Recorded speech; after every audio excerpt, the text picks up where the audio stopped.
Snowker here, coming at you with another figure review. Today we have got the Marvel Legends Kree Sentry Bath Wave from the Captain Marvel movie, Yon-Rogg. Really know nothing about this guy. We will have a look at the bio at the back, but yeah, I don't know anything about this character whatsoever. All I can say is the suit looks really, really cool, and I believe this is the character that Jude Law's playing. Yeah, that sounds about right. As mentioned in my box opening, I asked you guys, what do you think of this movie coming up? I personally am really excited for this because I am a fan of the Captain Marvel character, Ms. Marvel. So yeah, I am quite excited for this movie and I can't wait to see what happens. Everything I see does look good. So let's have a quick look at this figure. As you can see, you do have the nice window box here. You have the name here of the movie or the franchise that it's from and the character's name there. Of course, the Marvel Legends at the top. And then you have the build figure, Kree Sentry up top here with a warning. Top of the box, you have a little Captain Marvel logo there. Side of the packaging, you have some, it does look like a movie photo art maybe. It does also look a bit animated as well, like here, maybe, or like hand drawn. Not sure. Oh, excuse me. Other side of the packaging, the exact same art. Back of the packaging, exact same art, bit more expanded. And there you go, we'll leave that there if you guys want to read up on that bio. And of course, we are on figure number 4 in the Kree Sentry wave. We've already reviewed Genisville and Grey Gargoyle. Okay, let's get this bad boy out of this packaging and see how good he really is. Okay, so here we have Yon-Rogg out of the packaging, and what do we think? Honestly, really like this guy. He's very, very, very cool. Nitpicks? No weapon storage. That's about it. But I don't know how accurate that is to the actual movie because I've not seen it. So I don't know if this gun appears out of his hand or it appears from his suit or what, these like wrist gauntlet blaster things. Very, very cool. Yeah, he comes with the 2 accessories. He comes with the blaster and not really accessory, but the build figure torso. And again, we'll look at that when we do the actual review for the figure. But yeah, very, very cool figure all in all. So let's have a quick look at that accessory and then we'll take a close look at the figure. So having a close-up look at that pistol, it does have some quite nice sculpted textures and details in there. Definitely a very alien-looking weapon. All in all, it's pretty cool. No paint apps whatsoever, just done it in this nice silver kind of plastic.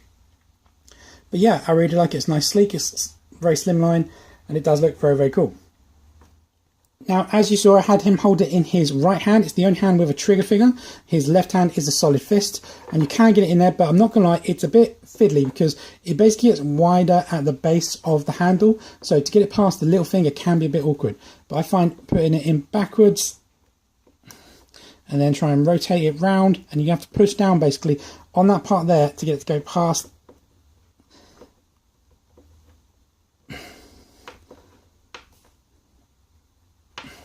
the little finger. As you see, that was quite difficult and I was using my nails there. The problem is the shape of the gun. It won't go any higher because of the thumb, so you can't actually get the trigger finger on the actual trigger. A bit annoying, but not that difficult all in all, so pretty good. You could probably make it a little bit easier if you cut that tiny little notch off there. It probably would go in hand much easier. Don't know if I'll bother doing that, but yeah. So let's have a closer look at the actual suit. The suit consists of blacks for the main body of the suit, covered with these nice kind of turquoisey green, a bit of silver here and there, and that's basically it. So most of the suit is done in that green plastic, which is like his hands, these gauntlets, his lower legs, and I think the helmet as well. And there's some great textured detail here with some like panels and lines, some nice shoulder pads. All in all, I really do love the look of this suit, and I do think this is a great look for the Kree soldiers in the movie. Now, the belt is a floating piece, so that can rotate. You can put that on the hips, or you can put it around the waist, whichever you want really. I'll probably glue it down there, because then it doesn't really hinder the articulation. The other thing that's a separate piece are the gauntlets, these like little side blaster things. I think they're side blasters, they kind of look like side blasters. They're a separate piece, but they are glued on, so you can't move them. The head sculpt is really good. It looks like they've done 2 different plastics, so plastic for the flesh and then a plastic for the actual helmet. So it does look really, really good there. The star and the paintwork does all seem to be really clean. Not really any sloppiness jump out to me. See the inside of the arms is even painted. And then the legs, also really well done. Oh, there you go. Tiny little paint spot missing there. On the back of the figure, you've got this kind of like little backpack thing, but it is sculpted on as part of the back, so it's not like a separate piece that's glued on. On the back, you have this nice like spine protection, and the paint does go all the way through to the main figure, even through the crunch. There's probably a bit of sloppiness to the paint there, it's a bit too wide, I think. Back of the legs again, these nice like panels on the legs. And the boots. And he does have 2 peg holes in the bottom of his feet. Okay, so for articulation, the head is on a ball, so you can get like a little bit of up and down with it. And a little bit of side to side, not a lot. It's nowhere near as bad as the James Fill and the Gargoyle, because the head situates much higher, so it's not too bad at all. It also has on a disc, so you can go back that much, forward that much, and you can rotate around 360 degrees. Shoulders can go out that far, go around 360 degrees. You have a bicep rotation of 360 degrees. Now, this is a minor nitpick. This part here does kind of interfere with the double joint, so, but it's very minimal and it's not that bad at all. You still get good 90. Wrist rotation 360 degrees, and you can hinge up to there and down to there. Has an ab crunch of that and back to that. Yeah, can't go any further. Waist rotation of 360 degrees. And you can do a Spartan kick with this leg all the way back and this leg all the way forward of that. Splits of that.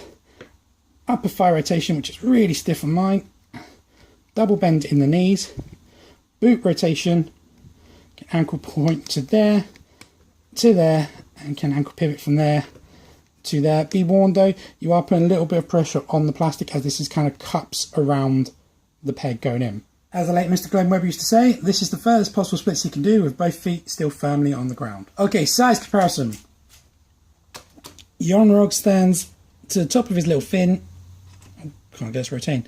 About 6, not quite 6.5, but just between 6.5 and 6.25 inches, which is about 16 centimeters almost exactly. Okay, so doing multiple comparisons in different shots. Here is a comparison with a few MCU goodies. You've got most recent version of Cap, Groot, Iron Spidey, Black Widow, Iron Man, Gladiator, Bath Hulk, and the 3-pack 4. And here he is next to some MCU villains. Of course, you've got the Bath Thanos, Loki from Ragnarok, and then we've got a Marvel Select Chitauri. Yeah, obviously not Legends, but you know, it's the only Chitauri figure we've got in the above 3 3/4 inch scale. And I just thought it'd be cool to see these guys side by side. And here we have standing next to Ben Reilly Spider-Man, aka Pizza Spider Body, Bucky Cap, Wolverine Tiger Stripe, Sam Alexander Nova, Venom, who's the bulky mold, and then Jewel, standing for a standard female adult body. So, final thoughts. What are my overall impressions of this figure? Honestly, really like it. I do think it's very, very cool. I think it's a really cool character design. I just wish I knew more about the actual character itself. Now, this figure has some great sculpt to it, some great articulation, some great detail, and all in all, it's a really solid figure. So I would recommend this figure to anyone who is an MCU fan or just a fan of the Captain Marvel movie. But you guys tell me, what do you think? Do you think this guy's a good figure? Do you think he's a good character? Do you think he's worth picking up, or do you think he's worth the watching of the movie for? We shall have to wait and see. So anyway guys, that is my review. I hope you have enjoyed this video. Please like, comment, subscribe. Apologies if it was a bit dreary as mentioned in my update, but you know, this has really helped me, so thank you. And thank you for your support. Stay tuned for the next one. It's going to be coming shortly, and I'm going to catch you in that next one. See ya.